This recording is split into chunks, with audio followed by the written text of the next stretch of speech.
श्रीमन्नारायण चरणौ शरणं प्रपद्ये श्रीमते नारायणाय नमः।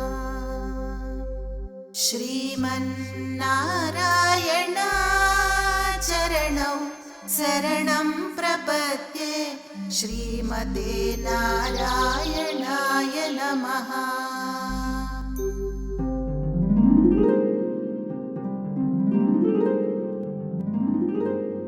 శ్రీరాముడి ధర్మపథం.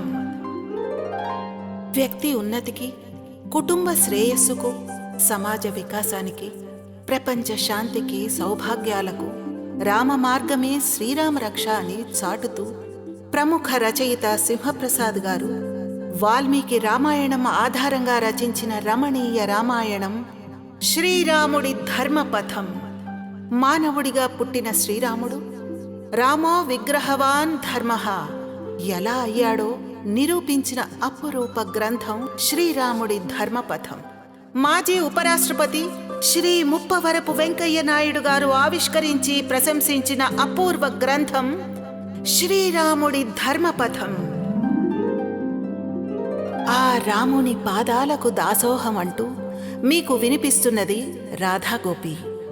శ్రీరాముడి ధర్మపథం అపూర్వ గ్రంథం. 13వ అధ్యాయం శ్రీరాముడి కుటుంబ ధర్మం. కుటుంబంలో తల్లి, సవతి తల్లులు, తండ్రి, తమ్ముళ్ళు, భార్య, మరదళ్ళు వీరందరి మధ్య, వారి వారి వ్యక్తిగత అభిప్రాయాల మధ్య, మమతల మధ్య తను నిర్ణయించుకున్న ధర్మ మార్గాన్ని విడువని ధీరుడు శ్రీరాముడు. వ్యక్తి ఓ కుటుంబ సభ్యుడిగా ఏ విధంగా ఉండాలో, ప్రవర్తించాలో ఒక మార్గం వేసినవాడు శ్రీరాముడు. కుటుంబంలో కొనసాగాల్సిన బాంధవ్యాల తీరుతెన్నులను రామాయణంలోని పలు పాత్రలు వ్యక్తపరుస్తాయి. దశరథుడు, ఆయన నలుగురు కుమారుల మధ్య ఆదర్శవంతమైన సంబంధం ఉంది. తండ్రి మాట రాముడికి శిరోధార్యం. ఈ విషయంలో మిగతా వారికన్నా ముందున్నాడు. విశ్వ సోదర భావానికి, మానవ గౌరవానికి, సామాజిక సమన్వయానికి పునాది కుటుంబమేనని రామాయణం గుర్తించింది. రాముడి వంటి కొడుకు, భరత సౌమిత్రుల వంటి తమ్ములున్, సీత వంటి భార్యయు వసుధయందు లేరు లేరటంచు ముందు యుగంబుల జనులు తలలూపవలదే. కుటుంబ వ్యవస్థ. ఆదర్శ మానవ సంబంధాలు, ఆదర్శ కుటుంబ సంబంధాలు ఎలా ఉండాలో చవి చూపించాడు శ్రీరాముడు. భారతదేశంలో కుటుంబ వ్యవస్థకు ఓ ప్రత్యేకత, ప్రాధాన్యత ఉంది. భార్య, భర్త, పిల్లలు, తల్లిదండ్రులు కలిసి జీవించడమే దాని యొక్క ప్రత్యేకత. ఒకరి అభిప్రాయాలను మరొకరు గౌరవించి ఒకే మాట మీద జీవిస్తారు. తరాలు మారినా, ఆధునిక భావాలు ఎంతగా వ్యాప్తి చెందినా కుటుంబంలో తండ్రి పట్ల గౌరవం మిగిలే ఉంది. కుటుంబ యజమానికి ఒక ప్రత్యేక స్థానం ఉంది. ఇక్కడే రామాయణం గుర్తు చేసేది పితృవాక్య పరిపాలన. కుటుంబానికి పెద్ద కొడుకుగా దూరదృష్టితో కుటుంబ గౌరవాన్ని దృష్టిలో పెట్టుకుని బాధ్యతాయుతమైన ప్రవర్తన రాముడిలో కనిపిస్తుంది.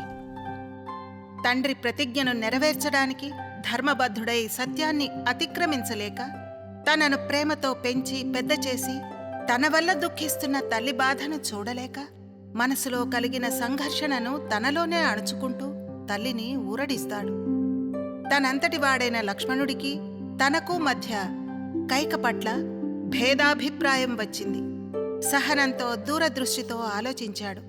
శాంతంగా కార్య నిర్ణయం చేసి తమ్ముడి అభిప్రాయాన్ని మార్చాడు. అన్నదమ్ముల మధ్య ఉన్న భేదాన్ని, విభిన్న మనస్తత్వాలను చూస్తే రామలక్ష్మణులెవరో కాదు, మన కుటుంబ సభ్యులే అనిపిస్తుంది.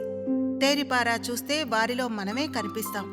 అంతేకాదు, కుటుంబంలో ఒకరు విపరీత ఆశలకు పోయి కోరుకోకూడని కోరికలు కోరితే మరొకళ్ళు కళ్ళు మూసుకొని ఇవ్వకూడని వరాలను ఇస్తే ఆ కుటుంబం ఎలా అల్లకల్లోలమయ్యేది రామాయణం మన కళ్లకు కడుతుంది. అందువల్లనే రామాయణం మనకెంతో సన్నిహితమైంది, మనదైంది.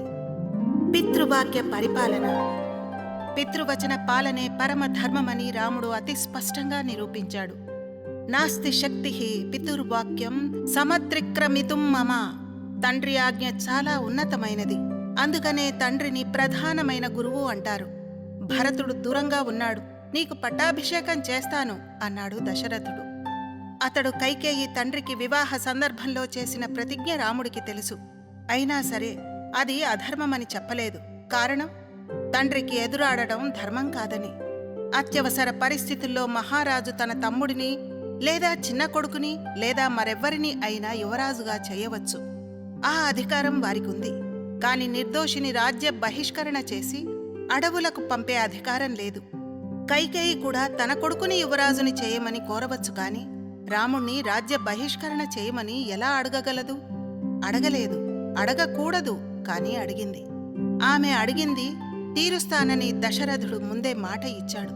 అది కూడా రాముడి మీద ఒట్టు పెట్టి కైకేయి ద్వారా ప్రకటితమైన తండ్రి ఆజ్ఞను త్రికరణ శుద్ధిగా నిర్వహించడానికి సిద్ధపడ్డాడు.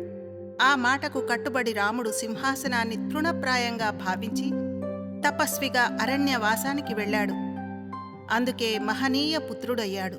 స్వసుఖాలు వదిలి అన్నకు నీడలా మారిపోయి వెన్నంటి ఉన్నాడు మరో తమ్ముడు.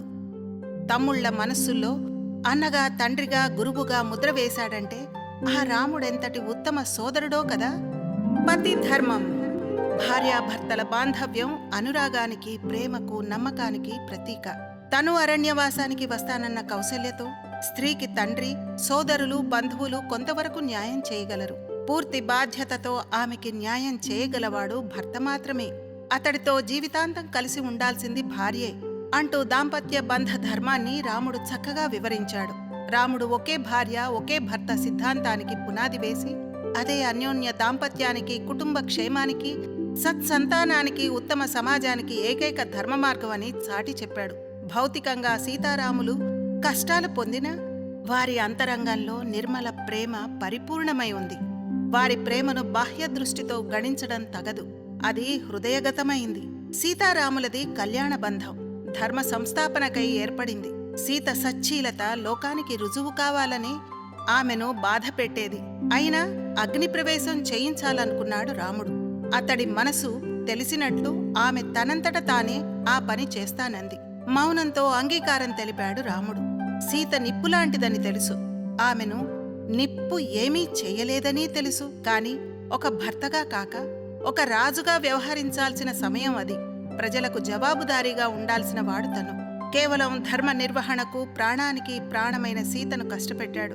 తదనంతరం కాలంలో తనకు కష్టమూ దుఃఖకరము అని తెలిసి కూడా భార్య పరిత్యాగానికి సిద్ధపడ్డాడు. పతిధర్మం కన్నా ప్రభుధర్మమే మిన్న అని, స్వసుఖం కన్నా ప్రజాభిప్రాయ పాలనే గొప్ప ధర్మం అని చాటాడు శ్రీరామ ప్రభువు.